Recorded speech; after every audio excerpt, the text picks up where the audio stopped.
Welcome back to Perkins Pipes. Got this lovely Aldo Velani bulldog semi-church warden that I purchased at the Gatlin Burlier, and just love this one so much. This is one I particularly enjoy the feel of him in my hand. Wonderful smoke, and got something interesting for you today. So as always, let's get this guy lit. Let's get to talking.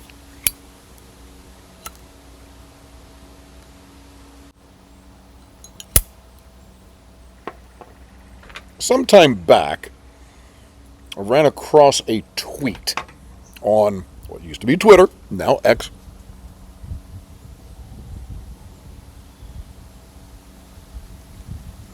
And it led to a journal entry for me. So I pulled up the tweet here. It's from an account called @Darwin2Jesus. Don't know who that is, but somehow this popped up on my feed. And it's a thread. It says, as a child, atheist historian Tom Holland was fascinated with ancient civilizations like Rome, Greece, and Persia. The more he studied them, the more alien they became. Why were they so different from us? This is what he discovered. The ancient world was a very different place. It was brutal. Power and dominance were everything. Mercy was weakness. Pity was shameful. There was no such thing as human rights, equality, or universal dignity. In Sparta, boys were taken from their families at age 7 and raised in military camps. They were beaten, starved, and taught to kill without remorse. Weak infants were left to die. Greek philosophers often defended slavery as natural. It was common to believe that some people were born to be ruled like animals. Infanticide was widespread. Women had few rights. Sexual abuse of boys was not only common but often celebrated in poetry and philosophy. In Rome, cruelty was public and celebrated. Gladiators killed each other for entertainment. Crucifixions were carried out by the thousands. The corpses of the executed lined roads as a warning to others. Roman elites had sexual license over anyone beneath them. Slaves, prostitutes, prisoners, none had the right to refuse. Consent was not part of the moral equation. What mattered was status. Tom Holland saw all this and began to ask, why does this world feel so horrifying to me? Why do I instinctively recoil? Why do I care about the weak, the poor, the outcast, but they did not? He realized something disturbing. It was not the ancient world that was strange. It was he who was strange. His moral instincts were not natural. They were inherited. But where did his instincts come from? They did not come from Greece. They did not come from Rome. They came from Christianity. And then here's a quote from Tom Holland, the historian. In almost every way, what makes us distinctive today reflects the influence of 2,000 years of Christianity. So, first of all, I can testify, yeah, that's pretty accurate in terms of the description of the ancient world.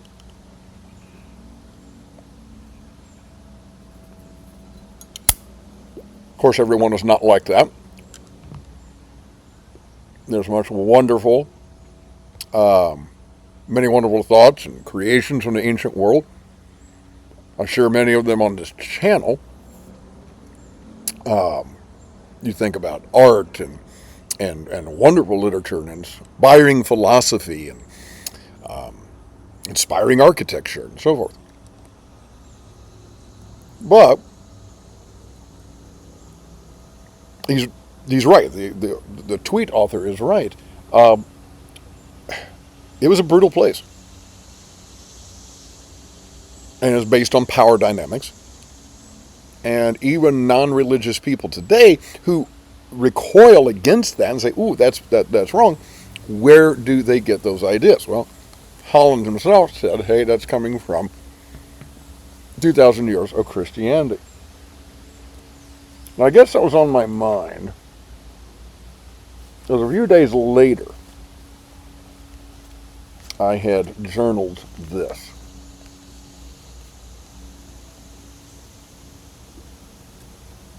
Rather than wondering why Jesus has not yet returned, or becoming hopeless that the world is not better than it is, we should be amazed that so much of God's kingdom has actually been realized in a short 2,000 years.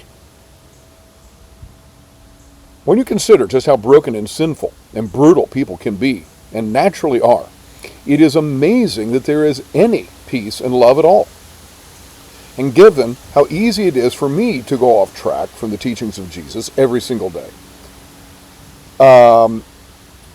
how each person and each generation must be taught and reminded constantly, two things become clear. Any patch of peace and love in the world is cause for the most joyous praise of God, and we must never weary in well-doing, as minute by minute we teach, reteach, and model the gospel of Jesus.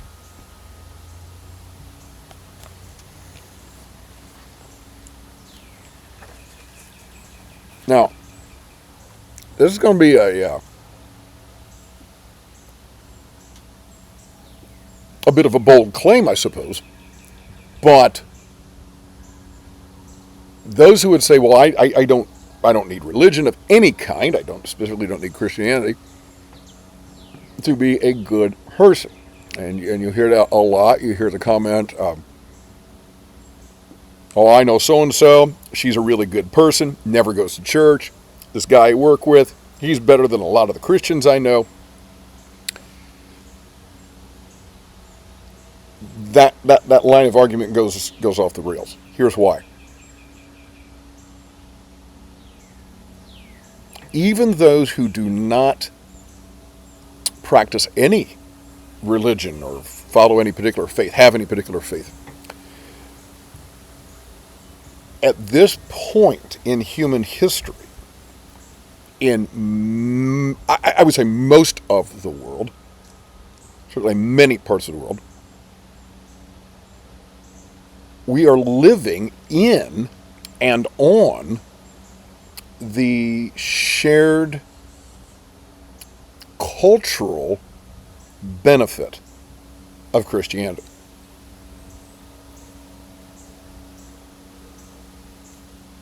Now stop and think about that for just a moment. All kinds of schools will have food drives and clothing drives, and there's this general push, especially you see it in a lot of Western countries, to love people and to be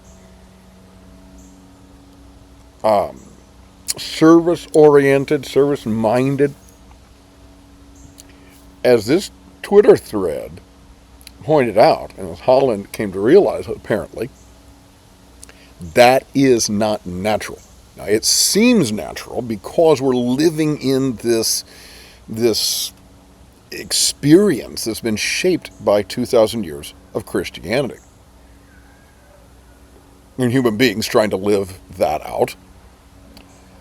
So even those who are not aware of it, don't follow Christianity per se, nevertheless are living in it and through it and on those developed values that so many people take for granted. And as I got to reflecting on it, it really is quite amazing if there's any peace at all. Now, we get all ramped up when we hear, of wars and conflicts in different parts of the world, and we should, but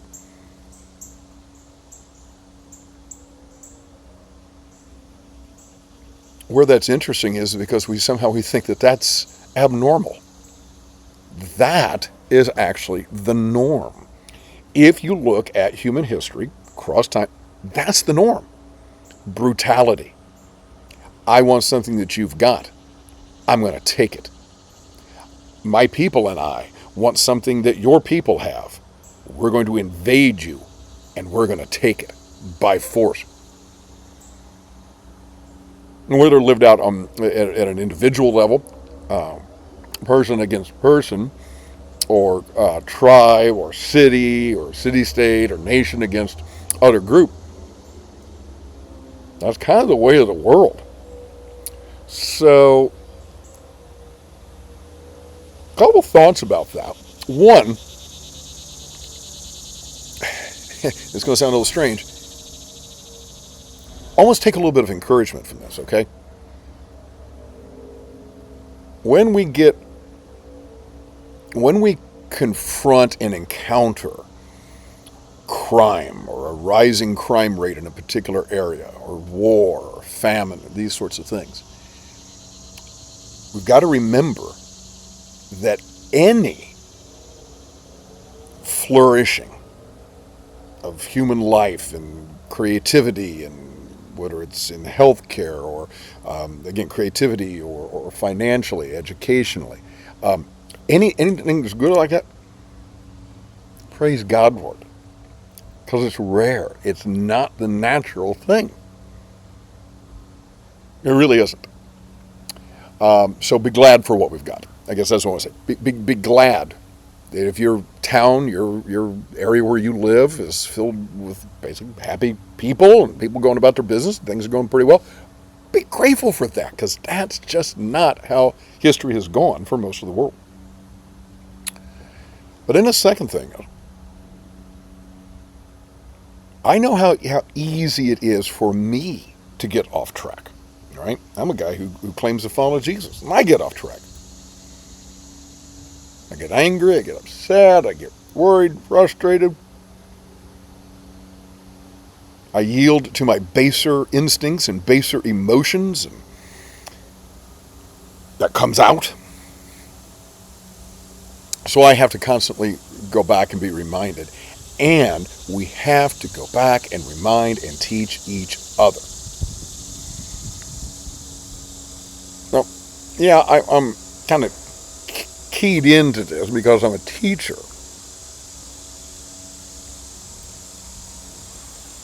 Well, I can't just teach something and that's it and never talk about it again. I can't just teach a point of grammar, never revisit it again, and assume that my students have gotten it, right? We got to go back. We've got to review. We've got to talk about other things and then come back to that earlier thing again and again and again. I'm reviewing first year grammar in a fourth year class. Why?